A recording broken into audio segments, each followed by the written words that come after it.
bom dia, meninos e meninas, muito bom dia, caros seguidores. Hoje vamos falar sobre acessórios de costura à parte da máquina de cozer e à parte dos nossos tecidos. Nós já sabemos que para começar a costurar é preciso realmente acessórios.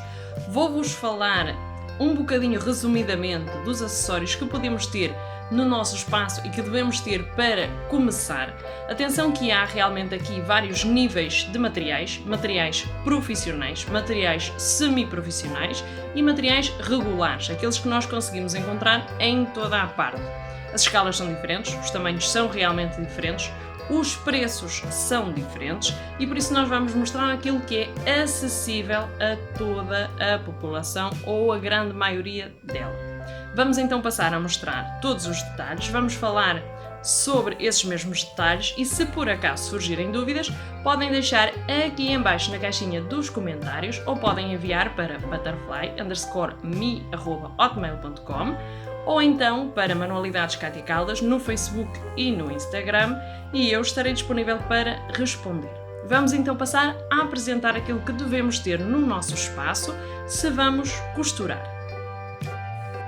Vamos então passar aos utensílios que necessitamos ter no caso de começarmos a costurar ou de começarmos então a criar peças no nosso espaço. Vou-vos explicar que aqui não tenho presente o dedal, uma vez que o dedal nesta casa muita gente pega e ele acaba por desaparecer e o meu está desaparecido, e também não temos aqui a base de corte cicatrizante. Utiliza-se muito agora quando falamos da nossa com um cortador circular, ou seja, é uma lâmina circular, vai aparecer na imagem, contudo aqui não vamos mostrar fisicamente porque eu ainda não tenho. Ok, aquilo que vamos começar por falar são, por ordem, os alfinetes. Ok, os alfinetes não são de facto os utensílios, os que temos aqui não são de facto os mais adequados, porque estes têm uma cabeça colorida e os alfinetes devem realmente ser finos, ou seja, devem ser muito finos e devem ter pelo menos 25 mm de comprimento. Eu tenho aqui alguns mais pequenitos, que aqui talvez não seja fácil identificar, ok? Estes são realmente pequenitos e são aquilo que chamavam as freirinhas. Aqui assim talvez seja mais fácil de visualizar, ok?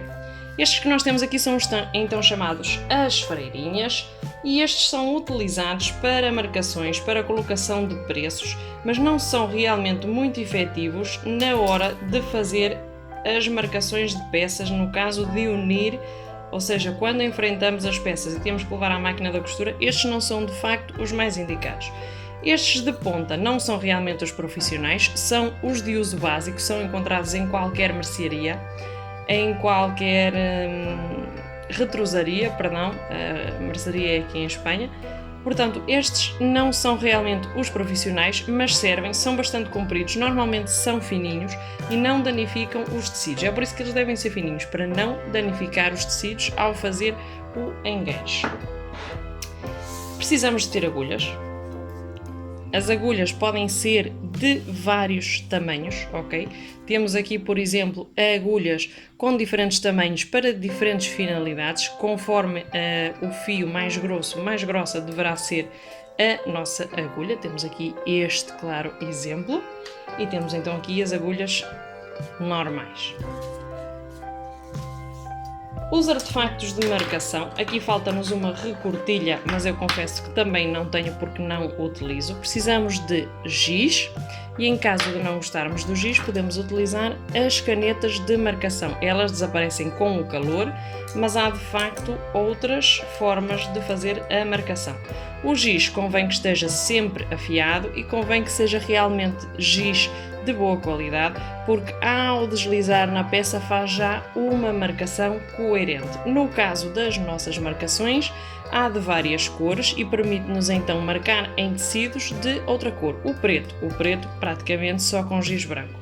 Todos os outros é possível fazer marcação com estes marcadores. Vamos então aqui às figuras de medida. aos utensílios de medida, precisamos de uma fita métrica. Uma fita métrica é extremamente importante e, sobretudo, se for de boa qualidade, se for resistente. Esta fita métrica já tem muitos anos, eu tenho esta fita métrica há muitos anos mesmo. Confesso-vos que já passou quase uma guerra e meia e continua aqui, como vocês podem ver, perfeita. É a minha fita métrica de estimação, tenho outras, mas eu gosto muito desta fita. É extremamente importante e sem fita métrica não há trabalho à medida. Depois temos então as réguas e os esquadros, e aqui nas réguas vocês podem ver que eu tenho réguas normais, não é? E os esquadros, mas há esquadros específicos para modista. O que é que isto quer dizer? Quer dizer que nós com estes podemos trabalhar perfeitamente e com esta régua curva podemos marcar as cavas sem qualquer problema, mas há um conjunto de um esquadro que já vem com a curva da cava incluída, e são ligeiramente não, são bastante mais caros do que estes utensílios que nós estamos a ver aqui. Estou a pretender mostrar aqui que nós podemos fazer o mesmo trabalho com utensílios mais baratos. A questão é que realmente é uma questão de adaptação. Os utensílios mais caros já vêm com um espaço definido para fazer as marcações e aqui temos que encontrar a postura de colocar a régua. É somente essa a diferença, claro, o preço tem que se verificar em alguma coisa, são também materiais bastante mais resistentes. E agora vamos às tesouras. Aquilo que nós temos aqui são 3 tesouras diferentes. Em termos de costura podem-se utilizar muitíssimos tipos de tesoura. Falta aqui a de piquete, ou seja, a tesoura que corta em pico. Temos aqui então uma tesoura de modista. Porquê que é uma tesoura de modista? Diferencia-se esta tesoura de uma tesoura normal porque os anéis são diferentes. Quando os 2 anéis são iguais, chama-se tesoura de corte com anéis iguais. E a tesoura de modista tem realmente um lado, um anel mais curto que outro. Isto é uma tesoura de papelaria que serve para cortar os moldes e para fazer todo o tipo de trabalhos, até mesmo para cortar tecido. Convém referir que a tesoura de cortar tecido deve ser sempre a mesma. E temos aqui a chamada tesoura de bordar. Como vocês veem, é mais curta e os anéis são iguais. Os anéis é realmente o sítio onde nós incluímos a mão. A forma de cortar interfere muito na forma como fazemos o nosso trabalho. E então é assim. O corte. Há tesouras profissionais de modista, que se chamam as tesouras de talhar, que são realmente muito pesadas. E as pessoas dizem, são muito pesadas, não são práticas. A questão é que essas tesouras pretende-se utilizar, ou seja, são desenhadas para utilizar a cortar sobre a mesa. Por isso é que elas são demasiado pesadas. E essas tesouras têm uma facilidade que é, elas podem cortar os piquetes até só com as pontas. Incluímos aqui o tecido, fazemos isto e ela já fez o piquete. São tesouras profissionais, têm em comparação com estas, e estas já são tesouras também com algum valor, mas as tesouras de talhar são muitíssimo mais caras. Uma coisa muito importante que eu ainda não consegui cumprir, sou-vos sincera, não devem cair ao chão, porque estas tesouras de aço, normalmente quando caem ao chão, destempera, e ao destemperar já é muito difícil que a tesoura volte àquilo que era antes da queda. Corta na mesma, mas já há realmente aqui uma diferença no cortar. Eu posso-vos dizer que estas são muito boas, mas a questão é que já me queiram ao chão umas quantas vezes. A lubrificação das tesouras também é importante, embora se pense que não. Por exemplo, neste caso não se justifica, mas no caso da tesoura já com um valor mais alto, convém realmente fazer a lubrificação nos pontos dos parafusos. São parafusos também de regular e serve-nos então para manter em bom estado as nossas peças, uma vez que há realmente tesouras já de um preço elevado. Portanto, estão aqui apresentados os materiais básicos. Já vos disse que não tenho aqui presente o dedal nem, digamos assim, a nossa base de corte cicatrizante.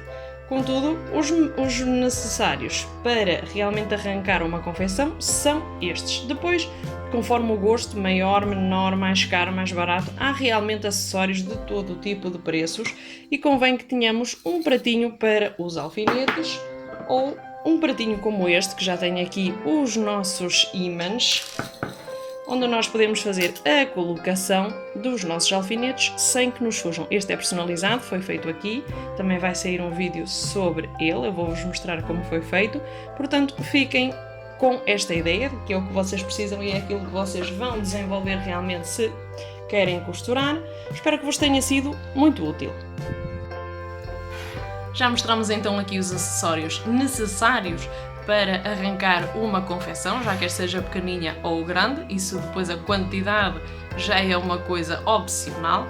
É facto que há vários materiais para vários preços, não tem todos que ser tão caros, não tem todos que ser tão baratos, é uma questão depois de opção, é uma questão de nós gostarmos de mais um detalhe ou de menos, é questão de nós também adaptarmos ao nosso trabalho e sabermos trabalhar tanto com coisas simples como com coisas mais elaboradas. É realmente uma questão de adaptação e nós temos sempre o condicionante do bolso, o nosso bolso é que vai condicionar realmente quais são as peças que vamos adquirir ou não, e o nosso retorno vai influenciar se voltamos a investir e progredimos nas compras ou não. Tudo isto é a lei do retorno. Espero que vos tenha servido este pequenino vídeo sobre tudo o que é os extras da confecção, digamos assim, porque à parte de uma máquina de costura é preciso ter realmente alguns acessórios, não são muitos, mas são acessórios importantes e espero que vos tenha servido este pequenino vídeo sobre este tema.